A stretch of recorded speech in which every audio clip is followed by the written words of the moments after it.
Hello and welcome to this video. We were continuing the first chapter of your social and political life, the Indian Constitution.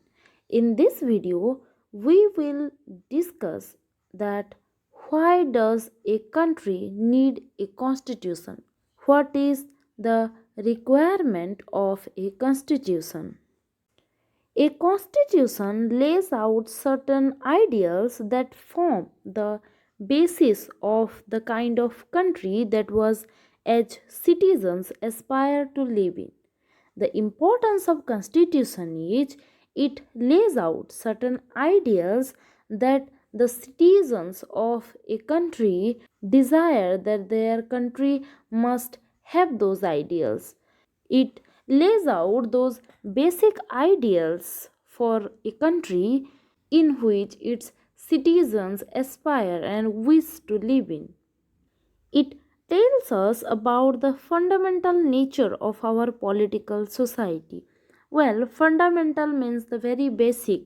So, the constitution, when we read or when we go through the constitution of any country, we get a clear idea about what is the basic nature of that country's politics, or what is the basic nature of the political society of that particular country.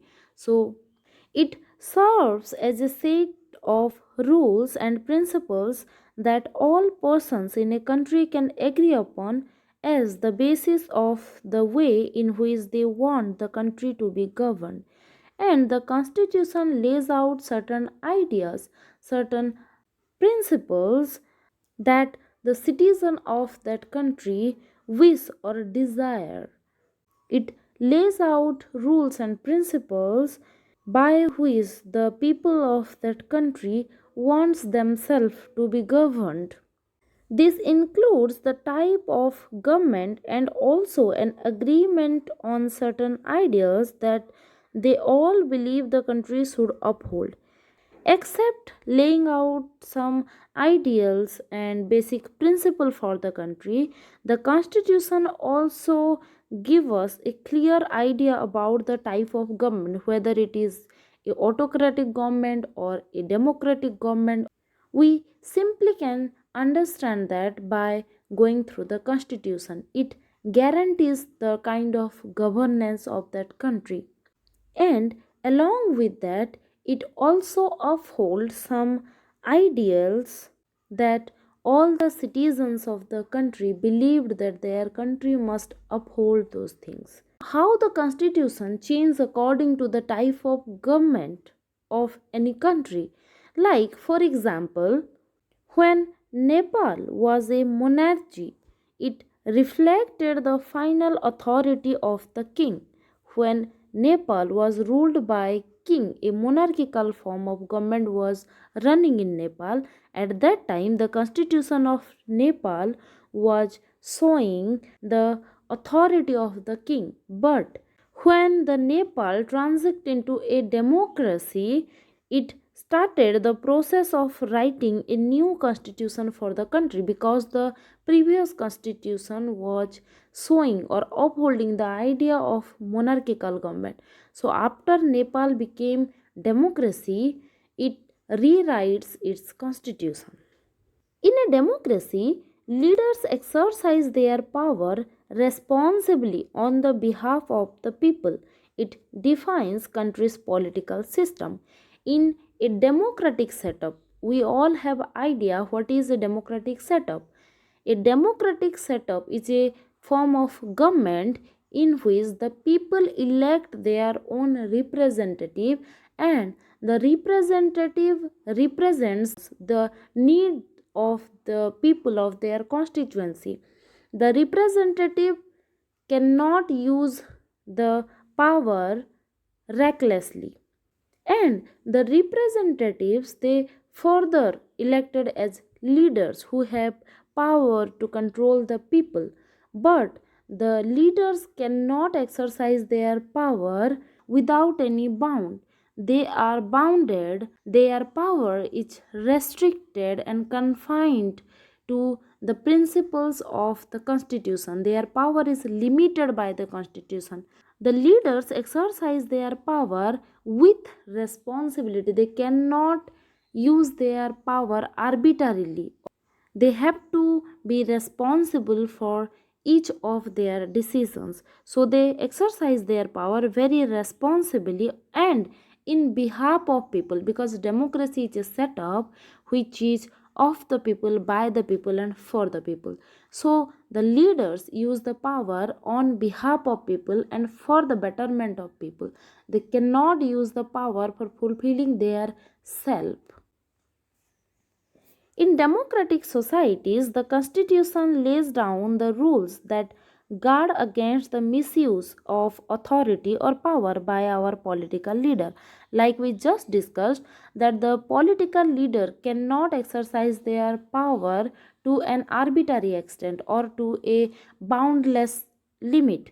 Their power or boundlessly. Their power is limited by the Constitution. They can exercise their power but without exploiting anyone's basic rights, which is given to the person from by the Constitution of the country. It lays certain important guidelines that govern decision making process. The constitution plays a very important role in controlling the government. The constitution lays out some guidelines that limit the power of government. The government cannot use its power as per his.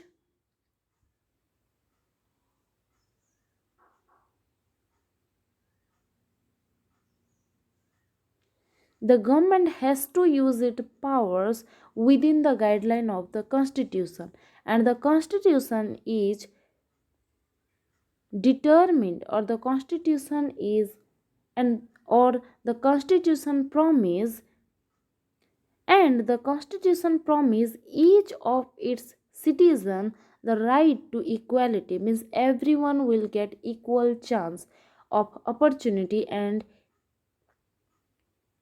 of opportunity. So the government has to respect individual rights, and according to that he has to exercise its power. A constitution plays an important function in a democracy to ensure that a dominant group does not use its power against any person, group, organization, etc. And we must often see that whenever we stuck between whenever we stuck in taking any decision, we think about what the majority wants. Like even in your classroom, when we decide some changes or some plans, we ask students that how many are in for of the decision and how many are against of the decision, and we ultimately go with the majority. That is the easy way, but going with the majority is not good always. Sometimes the sometime the needs of the smaller section also important, and we must not ignore them. So the constitution plays a very important role in ensuring that the wish of majority or the wish of the powerful must not suppress the wish of the minority or the wish of any small group, person, or organization. It ensures that the majority and minority must get equal chances and equal respect. The Indian Constitution guarantees the right to equality to all citizens and says that no citizen can be discriminated on the basis of religion, caste, gender, race, etc. And the most important right and the most important right that the Indian Constitution guarantees to its citizen is right to equality, where it is guaranteed to all its citizens that no one will be treated discriminatorily or no one would be treated lessly because of its belongingness to any particular religion or caste or gender or race or any kind of his difference. Because in your class 6 we already studied that diversity is very normal. Diversity means the differences, and we all are diverse. We all are different from each other. We cannot deny diversity. Diversity is everywhere and in various forms.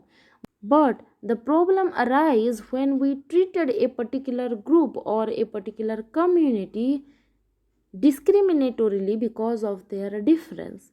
We must not do that. So, the Indian Constitution ensures every of its citizens that they will not get discriminatory behavior or discriminatory treatment because of their belongingness to any kind of community, which is also known as the right to equality. Everyone, irrespective of their caste, creed, gender, religion, any social difference, will get the equal treatment and equal opportunity. Constitution prevents tyranny or domination by the majority of a minority. Like we discussed, that many times when it is hard for us to take any decision, we go with the wants or the need of the majority because that is the easy way out. But going with the majority is not always the only option because we cannot ignore the minority all the time. For example, India. In India, there are various people of different religion, but the Hindu people in India are the dominant religious group. If we always go with the wish of the majority, then all other religious group like the Muslims, the Buddhists, the Jainis, they will suffer the most. So we cannot choose always to fulfill the wants of the majority only. We have to think about the minorities too. And our constitution do exactly that thing. It prevent the domination of the majority group over the minority group. It also thinks about the self, the need of minority groups, because it ensure every of its citizens the right to equality irrespective of their religion, caste, creed, etc. Constitution guards against any decision that we might take which could have an adverse effect on the larger principles that the country believes in. It also controls the decision that might affect the large principle of the country. Like we discussed, that even if a majority group wants something, if that want is going to affect the interest of the minority group, the constitution restrict it or the constitution does not permit it to take place, because sometime our own wish happens to prove wrong in long term. For example, suppose you have exam tomorrow and in your television your favorite program is going on. So you must get tempted for a moment that I must watch my favorite show. But then you bound to study, you bound to think that no, I cannot do it. I can go for the repeat telecast, but right now I have to study anyhow because tomorrow I have a test. And in next day's test you found that the question you studied at the last moment has came, you will be more than happy about not choosing your television program and focusing on your study. So it is a situation where you have to contradict your own wants. Like that, our constitution also guards against our various desire which might prove adverse in the long run, and it protects us from our own wrong decisions. That's all about this video. Thank you.